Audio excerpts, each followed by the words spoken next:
இடம், அல்லாஹ்விற்கு மிகவும் விருப்பமான இடம் பள்ளிவாசல்கள் என்பதாக நாம் ஹதீசுகளில் கேள்விப்பட்டிருப்போம்.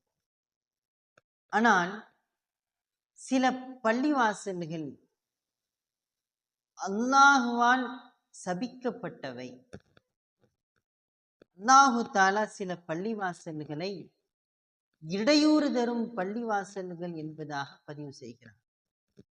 சூரா தௌபாவிலே 107வது வசனத்தில் அல்லாஹ் சொல்கிறான், வல்லதீன தஹது மஸ்ஜிதன் திராரன், சிலர் இடையூறு தரும் பள்ளிவாசலை கட்டி கொண்டார்கள். ஓ குஃப்ரன், தங்களுடைய குஃப்ரை பலப்படுத்துவதற்காக, தஃப்ரீகம் பைனல் முஃமினீன், முஃமின்களுக்கு மத்தியில் பிளவு பண்ணுவதற்காக, முஃமின்களுக்கு மத்தியில் பிரிவினையை உண்டாக்குவதற்காக, வஇர்சாதல் லிமன் ஹாரபல்லாஹ வ ரசூலஹு, அல்லாஹ்விற்கும் அல்லாஹுடைய தூதருக்கும் எதிரானவர்களுக்கு அடைக்கலம் தருவதற்காக, இந்த 4 விடயத்திற்காக, இடையூறு அளிப்பதற்காகவும், தங்களுடைய குஃப்ரை பலப்படுத்திக் கொள்வதற்காகவும், முஃமின்களுக்கு மத்தியில் பிரச்சனையை உண்டு பண்ணி அவர்களுக்கு பிரிவினையை ஏற்படுத்தவும், அல்லாஹ் ரசூலுக்கு எதிரானவர்களுக்கு அடைக்கலம் கொடுப்பதற்காக, இந்த 4 காரணத்திற்காகவே சிலர் பள்ளிவாசலை கட்டினார்கள். கட்டிவிட்டவர்கள் சத்தியமிட்டு சொன்னார்கள், இன் அரதுனா இல்லல் ஹுஸ்னா, இந்த பள்ளிவாசலை கொண்டு நாங்கள் நல்லதைத்தான் நாடுகிறோம். அல்லாஹ் சொல்லுகிறான், அல்லாஹ் சாட்சி சொல்லுகிறான், இன்னஹும் லகாதிபூன், இவர்கள் பொய்யர்கள் என்று அல்லாஹ் பதிவு செய்கிறான். சொல்லிவிட்டு அல்லாஹ் சொல்லுகிறான், லா தகும் ஃபீஹி அபதா, மக்களுக்கு இடையூறு தரக்கூடிய, குஃபருக்கு ஊறி போன, முஃமின்களுக்கு மத்தியில் பிளவு பண்ணக்கூடிய, அல்லாஹ் ரசூலுக்கு எதிரானவர்களுக்கு அடைக்கலம் தரக்கூடிய இந்த பள்ளியில் ஒரு காலமும் நீங்கள் நின்று விட வேண்டாம். அந்த பள்ளி பக்கத்திலேயே போயிட வேண்டாம். லா தகும் ஃபீஹி அபதா. அல்லாஹ் சொல்லுகிறான், லமஸ்ஜிதுன் உஸ்ஸிஸ அலத் தக்வா, இறையச்சத்தின் மீது கட்டப்பட்ட பள்ளிவாசல், அங்கு போங்க. அல்லாஹ் சொல்லுகிறான், ரிஜாலுன் யுஹிப்பூன அன் யதத்தஹரு, அந்த பள்ளிகளில் தங்களை பரிசுத்தப்படுத்திக் கொள்வதற்காக சில நபர்கள் இருக்கிறார்கள். வல்லாஹு யுஹிப்புல் முத்தஹிரீன், இந்த பரிசுத்தவான்களை அல்லாஹ் விரும்புகிறான். இந்த பரிசுத்தவான்களை தான் அல்லாஹ் நேசிக்கிறான். அல்லாஹ் கேட்கிறான், இறை அச்சத்தின் மீதும் இறை பொருத்தத்தின் மீதும் கட்டப்பட்ட பள்ளிவாசல்கள் சிறந்ததா, அல்லது நரகத்தில் வீழ்ந்து விடுமே அந்த பள்ளிவாசல்கள் சிறந்ததா? அல்லாஹ் சொல்லுகிறான் அடுத்து, இவர்கள் கட்டி வைத்துக் கொண்டார்கள் இந்த கட்டிடம் அவர்களுடைய உள்ளத்தை உறுத்தி கொண்டே இருக்கும்.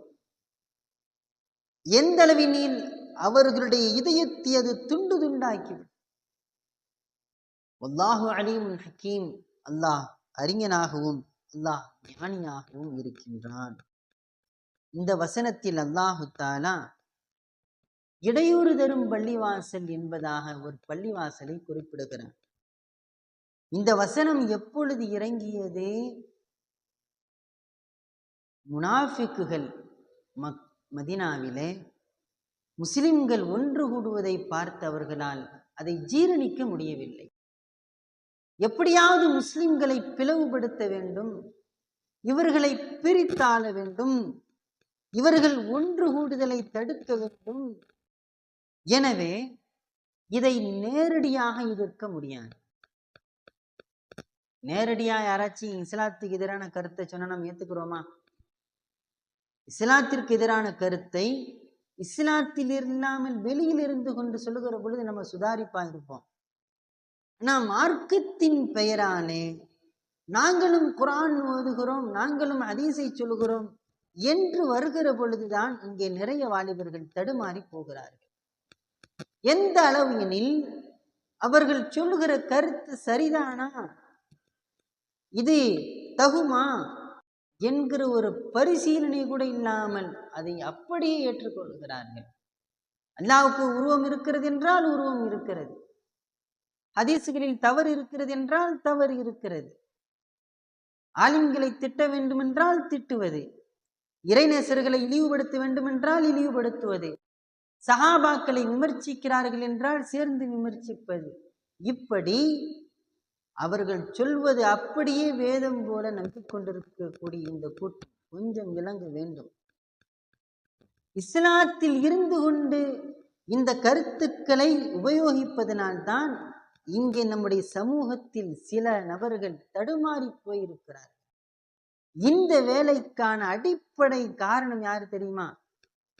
இந்த தத்துவத்தை, சித்தாந்தத்தை, இந்த ஈனமான காரியத்தை முதலில் பயன்படுத்தியவர்கள் முனாஃபிக்குகள். இஸ்லாத்திலிருந்து வெளியில இருந்து கொண்டு இஸ்லாத்தை ஒன்றும் செய்ய முடியாது என்று அவர்கள் இஸ்லாத்துக்குள்ள வந்தான். வெறுமன வாயளவில் கலிமாவை சொல்லிக்கிட்டு செயல் பூராவும் அத்துணையும் நயவஞ்சகத்தான். அந்த முனாஃபிக்குகள் தான் ஒரு பள்ளியை ஏற்படுத்தினார்கள். அதைத்தான் அல்லாஹ் இடையூறு தரும் பள்ளி என்பதாக அல்லாஹ் குறிப்பிடுகிறார். முஸ்லிம்களுக்கு இடையூறு அளிப்பதற்காகவே, முஸ்லிம்களுக்கு நோவினை அளிப்பதற்காகவே அந்த பள்ளிவாசலை கட்டியிருந்தார்கள். இன்னும் தங்களுடைய குஃப்ரை பலப்படுத்திக் கொள்ள வேண்டும் என்பதற்காகத்தான் அதை கட்டினார்கள். மூணாவது ஆன காரணம், இந்த முஸ்லிம் உம்மத்தை பிரிக்க வேண்டும், இந்த முஸ்லிம் சமூகத்தை பிரித்து ஆள வேண்டும். தந்தைக்கும் மகனுக்கும் பெரிய ஒரு இடைவெளி, கணவன் ஒரு வழி என்றால் மனைவி ஒரு வழி, இப்படி குடும்பத்திற்குள்ளேயே ஒரு ஊருக்குள்ளேயே அத்துணை நபர்களையும் ரெண்டு துண்டாக்கி விட வேண்டும். ஒன்றுபட்டு இருக்கிற இந்த முஸ்லிம் உம்மாவை, சமூகத்தை பிரிக்க வேண்டும் என்று ஏற்பாடு செய்ததுதான் அந்த முனாஃபிக்குகள் அந்த பள்ளிவாசலை கட்டினார்கள். நான்காவதாய், அல்லாஹ் ரசூலுக்கு எதிரானவர்களுக்கு அடைக்கலம் தர வேண்டும் என்று முனாஃபிக்குகளில் முக்கியமான அபு ஆமிர் என்கிற ஒரு நபரால் இந்த பள்ளிவாசல் கட்டப்பட்டது. அந்த பள்ளிவாசலுக்கு நபியவர்களை கூட அழைத்தார்கள். உடனே அல்லாஹ் தஆலா இந்த வசனத்தை இறக்கினான், லா தகும் ஃபீஹி அபதா, அது மாதிரியான பள்ளிவாசலுக்கு நீங்கள் செல்ல வேண்டாம் என்று அல்லாஹ் கட்டளையிட்டார். முஸ்லிம்களை பிரிக்க நினைக்கக்கூடிய, முஸ்லிம்களுக்கு மத்தியில் பிளவு பண்ணக்கூடிய இது மாதிரியான ஒரு பள்ளிவாசல் இருக்குமேயானால், அது முஸ்லிம்களுக்கு இடையூறு தருமையானால், குஃபருக்கு சாதகமாக இருக்குமேயானால், இது மாதிரியான பள்ளிவாசலில் நபியே நீங்கள் நிற்க வேண்டாம் என்கிற வசனத்தை எல்லாம் இறக்கினான். இந்த பள்ளிவாசலும் அதனை சார்ந்தவர்களும் நரகத்தில் விழுந்து விடுவார்கள், நரகத்தில் சரிந்து விழுந்து விடுவார்கள் என்று அல்லாஹ் குர்ஆனில் பதிவு செய்கிறார். அதற்கு நேர்மாற்றமாய் இறை எச்சத்தின் மீதும் பயபக்தியின் மீதும் கட்டினார்களே நம்முடைய முன்னோர்கள், பெரியோர்கள். அந்த பள்ளிவாசலில் இல்லை. முஸ்லிம்களை இரண்டாக கூடிய, பிளவு பண்ணக்கூடிய பள்ளிவாசலுக்கு நீங்கள் அறவே செல்ல வேண்டாம் என்று அல்லாஹ் இந்த குர்ஆனுடைய வசனத்தில் நமக்கு எத்தனிக்கின்றார். உடனே நபியவர்கள் சில சஹாபாக்களை அழைத்து அந்த பள்ளிவாசலை கண்டுபிடித்து அதை இடித்து அதை எரித்து விடுங்கள் என்றார். இந்த வசனம் முனாஃபிக்குகள் கட்டிய அந்த பள்ளிவாசலை குறிக்கும். இந்த வார்த்தைகளின் பொழுது, நான் சொல்லுகிற பொழுது, உங்களுடைய கற்பனைகள் வேறு ஏதும் முஸ்லிம்கள் சாராரிலே ஒருவர் கட்டியிருக்கிறார்களே அதன் மீது சென்றால் அதற்கு நான் பொறுப்பல்ல. அவர்கள் தானே சமூகத்தை பிளவுபடுத்துகிறார்கள், அவர்கள் தானே முஸ்லிம்களுக்கு இடையூறாக இருக்கிறார்கள், அவர்கள் தானே அல்லாஹ்விற்கு உருவம் இருக்கிறது மட்டுமன்றி ஆதாரமான ஹதீஸ்களை மறுக்கிறார்கள், அவர்கள் தானே குஃப்ர்களை பலப்படுத்தி கொண்டிருக்கிறார்கள் என்று உங்களுடைய சிந்தனைகள் செல்லுமையானால் அதை நான் பொறுப்பாக முடியாது. காரணம், அல்லாஹ் இந்த வசனத்தை முழுக்க முழுக்க இறக்கிய காரணம் முனாஃபிக்குகளுக்கு. இங்கே நாம் இந்த வசனத்தின் மூலம் சொல்ல வருகிற செய்தி என்ன தெரியுமா? இந்த வசனத்தை எடுத்துக்கொண்டு நாம் யாரின் மீதும் பாவிக்க வரவில்லை. இந்த வசனம் முனாஃபிக்குகளுக்கு இறங்கிய வசனம் என்று சொன்னதோடு நிறுத்தி கொண்டால் போதுமானது. இதற்கு மேல் நாம் சுய விளக்கம் அளித்தோமேயானால் அதுவும் இந்த காலத்தில் இந்த முஸ்லிம் சமூகம் காணாமல் போய்விடும். நன்றாக நினைவில் வைத்துக் கொள்ளுங்கள். அஹ்லு சுன்னத் வல் ஜமாத்தினருக்கு எதிரான நிறைய கொள்கைக்காரர்கள், நிறைய இயக்கங்களை சார்ந்தவர்கள் இந்த வசனத்தை எடுத்துக்கொண்டு அல்லாஹ் மஸ்ஜிதில் திரார் என்று கூறுகிறான், முஸ்லிம்களுக்கு இடையூறு தருகிறார்கள், தப்பி போடாமல் சென்றால், விரலை ஆட்டினால் என்று சொன்னால் அவர்களுக்கு இடையூறு அளிக்கிறார்கள் பள்ளிவாசலிலே என்று பேசக்கூடிய ஒரு கூட்டம் இன்றும் இருந்து கொண்டிருக்கிறது. அங்கே குஃபுர் அரங்கேறுகிறது என்று மாணவி மீது ஓதுகிற புகழ்பா மௌலிது ஷரீஃபை குறித்து பேசப்படுகிறது. அதற்கெல்லாம் தனியான விளக்கங்கள், அதற்குள் நான் செல்ல வரவில்லை. இதுவெல்லாம் இட்டுக்கட்டுப்படுகிற செய்தி. மௌலிது ஓதுவதற்கு, பள்ளிவாசலில் ஓதுவதற்கு ஹஸ்ஸான் ரலியல்லாஹு அவர்களுக்கு நபி அவர்கள் மிம்பர் அமைத்து கொடுத்தார்கள் என்கிற ஹதீஸ், ஆதாரமான ஹதீஸ் இருக்கிறது. நான் அந்த டாபிக்குள்ள போகல. ஆனால் இந்த சப்ப காரணங்களை சொல்லிக்கொண்டு முமின்களுக்கு மத்தியில் பிரிவினை ஏற்படுத்துகிறார்கள். கபுரஸ்தான் கேட்டால் தருவதில்லை. பள்ளிவாசலுக்கு இறங்கிய வசனத்தில் ஏன் சம்பந்தமே இல்லாமல் இன்னொரு ஒன்வானுக்குள், ஒரு தலைப்பிற்குள் செல்ல வேண்டும்? ஆக எங்கோ வெளியில் இருக்கக்கூடிய காரணங்களை எல்லாம் அள்ளி கொண்டு வந்து பள்ளிவாசலில் சம்பந்தப்படுத்தி பள்ளிவாசலில் பிரிவினையை ஏற்படுத்துகிறார்கள். யார்? தந்தையையும் மகனையும் பிரித்த, கணவனையும் மனைவியையும் பிரித்த, சமூகத்தை துண்டாடிய, ஒரு சமூகத்தில், ஒரு ஊரில், ஒரு குடும்பத்தில் 2 பெருநாட்கள், 2 பிறைகள் எப்படி சாத்தியமானது? இந்த சமூகத்தை பிளவுபடுத்தியது யார்? இந்த சமூகத்தை துண்டாடியது யார்? இந்த சமூகத்தை இழிநிலைக்கு கொண்டு சென்றது யார்? ஆனால் அவர்கள், நாம் அஹ்லு சுன்னத் வல் ஜமாத்தினர்கள் சமூகத்தை கூறு போடுகிறோம் என்று பேசுகிறார்கள். போட்டவர்கள் இன்று பல கூறுகளாக இருக்கிறார்கள். அல்லாஹ் அவர்களுக்கு சரியான வழியை காட்டட்டும். நாம் அவர்களுக்கு துஆ செய்வோம். அவர்கள் நம்முடைய சகோதரர்கள், அவர்கள் திரும்பி வரட்டும். நாம் நம்முடைய முன்னோர்களான சஹாபாக்கள், நம்முடைய முன்னோர்களான இமாம்கள், நம்முடைய முன்னோர்களான இறைநேசர்கள், நம்முடைய முன்னோர்களான ஆலிம்கள் எந்த ராஜபாட்டையில் நமக்கு மார்க்கத்தை கொண்டு வந்து மிகச் சரியான முறையில் கொண்டு வந்து சேர்த்தார்களோ அந்த ராஜபாட்டையில் பயணிப்போம். அதுதான் மிகச்சிறந்த வழியாகும். அதற்கு ஏராளமான ஆதாரங்களை நாம் அடுக்கி கொண்டே போகலாம். அல்லாஹ் கூறுகின்றான், பூமியில் குழப்பம் செய்து வாழாதீர்கள் என்று சொன்னால் நாங்கள் சீர்திருத்தவாதிகள் என்று அவர்கள் சொல்லுவார்கள். இன்று யார் தங்களை தூய்மைவாதிகள் என்று பேசுகிறார்களோ அல்லாஹ் இவர்களுக்குத்தான் அதை எச்சரிக்கை விடுக்கிறார். இந்த குணம் முனாஃபிக்குகளிடத்தில் தான் இருந்தது. அவர்கள் தான் பூமியில் குழப்பம் செய்து கொண்டு நாங்கள் சத்தியத்தை பேசுகிறோம், தூய்மை மார்க்கம் பேசுகிறோம் என்று தூய்மைவாதம் பேசிய முதல் இயக்கம் அந்த முனாஃபிக்குகள் தான்.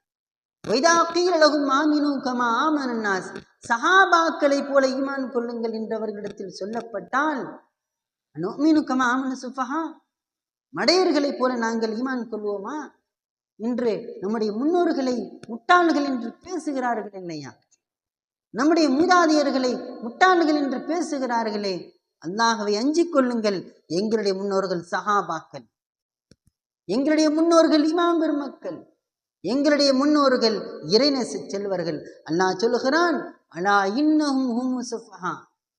யார் உங்களை முட்டாள்கள் என்று பேசுகிறார்களோ, சஹாபாக்களை பின்பற்றுபவர்களை பார்த்து முன்னோர்களை பின்பற்றுவீர்களா, முட்டாள்களை பின்பற்றுவீர்களா என்று கேட்பார்களே, அவர்களை பார்த்து அல்லாஹ் சொல்லுகிறான், அலா இன்னஹும் ஹும் சுஃபஹா. யாரெல்லாம் இவ்வாறு பேசி தீருகிறார்களோ அவர்கள்தான் மடையர்கள், அவர்கள்தான் முட்டாள்கள் என்று பேசுகிறார். எனவே நம்முடைய ராஜபாட்டை எதுவோ சஹாபாக்கள் வழி, இமாம்களுடைய வழி, இறைநேசர்களுடைய வழி, நம்முடைய தாய் தந்தையவர்களுக்கு, அவர்களுக்கு முன்னால் வாழ்ந்தவர்களுக்கு மார்க்கத்தை சொல்லித் தந்த ஆலிம்கள், இந்த ராஜபாட்டையில் தான் நாம் பயணிக்க வேண்டும். ஆக இந்த வசனம், பள்ளிவாசல் சம்பந்தப்பட்ட வசனத்தை நம் மீது எல்லா காரியத்திலும் இட்டு கட்டுவது போல, எவ்வாறு தர்காவில் வழிபாடு இல்லாமல் வழிபாடு வழிபாடு வழிபாடு என்று கூக்குரல் இடுகிறார்களோ, அநியாயமாக நம் மீது இட்டு கட்டுகிறார்களோ, அங்கு நடைபெறுகிற ஜியாரத்தை ஒழித்து கட்ட வேண்டும் என்கிற இறைநேசர்கள் மீது உண்டான காழ்ப்புணர்ச்சியினால் இது மாதிரியான இட்டுக்கட்டு கதைகள் சொல்லிக் கொண்டிருக்கிறார்களோ, அதுபோன்று இந்த பள்ளிவாசலுடைய வசனம் என்பது முனாஃபிக்குகளுக்கு இறங்கிய வசனம். அதனை நம் மீது திணிக்கிறார்களே, இதன் விளைவு என்ன தெரியுமா? இப்ப நம்ம பேசிக்கிறோம் முஸ்லிம் உம்மா. இந்த காலம் எப்படியாப்பட்ட காலம்? தொழில்நுட்பம் நிறைந்த காலம். இங்க நான் பேசுறத நீங்க வீட்டில இருந்து கேட்குறீங்க, எங்கிருந்து கொண்டோ. இப்படியாப்பட்ட நிலைகளில் 4 சுவற்றுக்கும் மத்தியில் பேச வேண்டிய சில ரகசியமான விஷயங்கள் இன்று அம்பலப்பட்டு நிற்கிறதே. நீ பேசுறீல்லன்னு கேட்கலாம், பேச வைத்திருக்கிறீர்கள் என்றுதான் நான் சொல்றேன். பேச வைத்திருக்கிறீர்கள். அதை சுதாரித்துக் கொள்ளதான் இனி வருங்காலமாவது நல்ல ஒரு எதிர்காலம் அவர்களுக்கு பிறக்கட்டும் என்கிற அடிப்படையில் தான். காரணம், இவர்கள் உதாரணத்திற்கு தர்காவுடைய காரியத்தை கையில் எடுத்துக்கொண்டு மக்கத்து காபியர்கள் வணங்கினார்கள். அந்த கபறுகளை அல்லாஹ்வின் தூதர் இடிக்க சொன்னார்கள். நபி அவர்கள் இடிக்க சொன்ன கபறுகள் எல்லாம் குஃபார்களுடைய கபர், நல்லோர்களுடைய கபரை நபி அவர்கள் சொல்லவில்லை. அதற்கான தலைப்பிற்குள் நான் உள்ளே செல்லவும் இல்லை. குஃபார்களுக்கு அவர்களுடைய கபறுகளை இடிக்க நபி அவர்கள் சொன்னதை தூக்கி கொண்டு நல்லவர்களுடைய கபரை இடித்து தரைமட்டமாக்க வேண்டும், தர்காவை இடித்து தட்ட வேண்டும் என்று பேசிய நாவுகளுடைய விளைவு இன்னைக்கு எத்தனை தர்காக்கள் இஸ்லாத்திற்கு எதிரானவர்களால் சூறையாடப்படுகிறது, எத்தனையோ இஸ்லாமிய விரோதிகளால் இஸ்லாமிய எதிரிகளால் வந்தாடப்படுகிறது, பார்க்கத்தானே செய்கிறது. சமீபத்தில் மதுரையில் இருக்கக்கூடிய சிக்கந்தர் வழியெல்லாம் அவர்களுடைய தர்கா இப்பொழுது பேசப்படுகிறதா இல்லையா? இதற்கெல்லாம் யார் காரணம்? இத்தனைக்கும் சொல்லுவாங்களா இல்லையா, பிள்ளையை கிள்ளியும் விடுறது தொட்டியை ஆட்டியும் விடுறது என்பது போல இப்பொழுது அவர்கள் பேட்டி கொடுக்கிறார்கள். யார் தர்காவை இடிக்க வேண்டும் என்று இஸ்லாமிய பிரச்சாரகர்கள் என்று தங்களை முன்னிறுத்தி கொண்டவர்கள், தூய்மைவாதிகள் என்று முன்னிறுத்தி கொண்டவர்கள், இந்த பிரச்சனையில அவங்க சொல்றாங்க, பேட்டி கொடுக்குறாங்க, அவர்களுடைய உரிமையை விட்டு கொடுக்க வேண்டியதுதானே. அடுத்த மதத்தினுடைய அடுத்த நபர்களுடைய உரிமையில் நீங்க ஏன் தலையிடுகிறீர்கள் என்று அரசாங்கத்தை பத்தி இன்னைக்கு கேட்கிறாங்க. இதற்கு அடித்தளம் இட்டது யார்? அதை இடிக்க வேண்டும், தர்காக்கள் சூறையாடப்பட வேண்டும் என்று இஸ்லாமிய விரோதிகளால் சொல்லப்படுகிற ஒரு காரணம் என்ன தெரியுமா? முஸ்லிம்களில் ஒரு சாராரே தர்காக்கள் இருக்கக்கூடாது என்று தானே பேசுகிறார்கள். நாங்கள் பேசினால் என்ன? எப்படி? உங்களுடைய விபரீதமான வார்த்தைகளால், உங்களுடைய சரியான புரிதல் இல்லாததினால் ஒரு அன்றில் அனாச்சாரம் நடைபெறுகிறது என்றால் அனாச்சாரத்தை களை எடுக்க வேண்டும், அதை விட்டு தர்காவை இடித்து தள்ள வேண்டும் என்கிற உங்களுடைய முதல் வார்த்தை இஸ்லாமிய விரோதிகள் விட்டு விடுவார்களா? இஸ்லாத்திற்கு எதிரானவர்கள் எப்பொழுது இந்த முஸ்லிம் சமூகம் சண்டையிடும் என்றுதானே காத்து கொண்டிருக்கிறார்கள். எப்படி தர்காக்களையும் பள்ளிவாசலையும் இல்லாமல் ஆக்க வேண்டும் என்றுதானே துடித்துக் கொண்டிருக்கிறார்கள். அதற்கு நீங்களே விதை போடுகிறீர்களே. அன்னைக்கு தர்காவை பத்தி பேசியாச்சு, இன்னைக்கு இந்த வசனத்தை எடுத்துக்கொண்டு இப்பொழுது உள்ள எல்லா சுன்னத் ஜமாத் பள்ளியும் பேசுகிறீர்களே. நாளைக்கு இதே போன்ற ஒரு நிலை நான் பாதுகாக்க வேண்டும். இன்னைக்கு எத்தனை இடங்களில் பள்ளிவாசல்கள் தகர்க்கப்படுகிறது தாங்கள் அறிய மாட்டீர்களா? ஏன் துர்பிரச்சாரங்கள் செய்கிறீர்கள்? நீங்கள் யாருடைய கைக்கூலிகள்? அல்லாஹுவையும் அல்லாஹுடைய ரசூலையும் பின்பற்றுகிற நீங்கள், இந்த சமூகத்திற்கு நலவை மட்டுமே நாடுகிறோம் என்று சொல்லுகிற நீங்கள், இந்த இஸ்லாமிய சமூகத்தை சிதைப்பது ஏன்? சின்னாபடுத்தப்படுவது ஏன்? இன்னைக்கு இஸ்லாமிய சமூகம் இப்படியே தர்கா இல்லாமல் போனா, பள்ளிவாசல்கள் இல்லாமல் போனா காணாமல் போய்விடுமே. அல்லாஹ் பாதுகாக்க. இதற்குத்தான் நீங்கள் முயற்சிக்கிறீர்களா? தயவு செய்து உங்களுடைய துர்பிரச்சாரங்களை நிறுத்திக் கொள்ளுங்கள். உங்களுடைய சுய விளக்கங்களை குரானிற்கு தராதீர்கள். உங்களுடைய சுய விளக்கங்களால் இந்த இஸ்லாமிய சாம்ராஜ்யம் நான் பாதுகாக்க வேண்டும். எந்த கொம்பனாலும் எதுவும் செய்ய முடியாது. இருந்தாலும் வருங்கால சந்ததியினர்கள் பால்பட்டுவிடும். வருங்கால சந்ததியினர்களுக்கு இஸ்லாம் இல்லாமல் போய்விடும். எத்தனையோ ஆதாரங்கள் இந்த இந்தியாவில் தமிழகத்தில் முஸ்லிம்கள் வாழ்ந்தார்கள் என்பதை பறைசாற்றுபவை தர்காக்களும் பள்ளிவாசலும் தான். இன்னைக்கு பல்வேறு தர்காக்களிலும் பிரச்சனை எழுகிறது என்றாலும் அது 1000 ஆண்டு பழமையானவை. திருச்சியில் இருக்கக்கூடிய நத்தஹரிஷா வலியுல்லா 1000 ஆண்டு பழமையான தர்கா. ஏர்வாடியில் இருக்கக்கூடிய இப்ராஹிம் பாதுஷா நாயகம் அவர்களுடைய தர்கா 800 ஆண்டுகள் பழமையானவை. நாகூரில் அடங்கியிருக்கிற அப்துல் காதர் வலி என்று சொல்லப்படக்கூடிய ஷாஹுல் ஹமீது நாயகம் அவர்களுடைய தர்கா 500 ஆண்டு பழமையானவை. இந்த தமிழகத்தில் இஸ்லாமியர்கள் வாழ்ந்ததினுடைய அடிச்சுவடுகளை பறைசாற்றுபவைதான் தர்காக்கள். இன்றைய காலத்தின் நிலவரப்படி இந்தியாவை விட்டும் இஸ்லாமியர்கள் வெளியேறுங்கள் என்று சொல்லக்கூடியவர்களுக்கு மிகச்சிறந்த தக்க பதிலடி இந்த தர்காக்கள் மாத்திரம்தான். இன்று நாம் இஸ்லாமியர்களாக நிற்பதின் அடிப்படை காரணம் தர்காக்கள் மாத்திரம்தான். இன்னைக்கு நமக்கு இஸ்லாம் வந்து சேர்ந்தது அந்த தர்காக்களில் அடங்கி இருக்கிற இறைநேசர்களால் தான் என்பதை இந்த முஸ்லிம் சமூகம் விளங்க வேண்டும். அதை அப்புறப்படுத்தணும்னு நினைச்சோம், நம்ம காணாம போயிடும். நம்முடைய சந்ததிகள் இஸ்லாமியர்களாக வருவார்களா என்பதை கேள்விக்குறியாகிவிடும். அல்லாஹ் பாதுகாக்க வேண்டும். குர்ஆனிற்கும் ஹதீஸிற்கும் சுய விளக்கம் தராதீர்கள். அல்லாஹ் ரசூல் எதை சொன்னார்களோ அதை மாத்திரம் தெரிந்தால் சொல்லுங்கள், இல்லையேல் ஒதுங்கி விடுங்கள். அல்லாஹ் தஆலா இந்த முஸ்லிம்